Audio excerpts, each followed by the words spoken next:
Alexa ilakad. IG post ni Alexa, officially a redhead.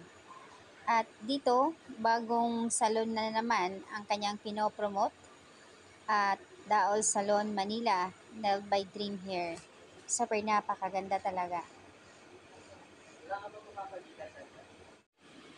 Nag-react naman dito si Barbie Imperial at iba pang mga celebrities sa new look ni Alexa. 2024 new look and new color. It's giving a red. So beautiful.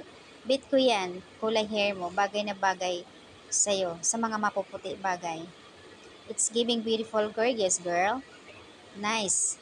And Alexa Ilacad. Nagpapasalamat naman ang Daol Salon Manila.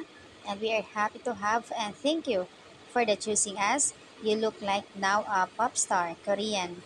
Thank you for trusting us and we hope to see you again here. Thank you so much at Alexa Ilacad. Nag-reply naman si Alexa na thank you also.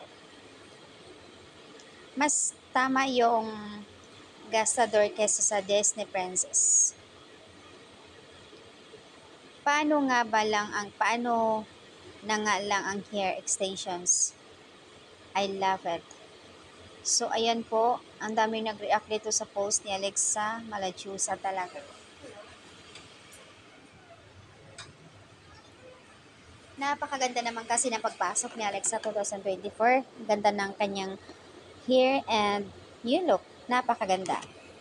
2 hours ago, 500 comment. Napakaganda lahat ng comment nila dito. Wow.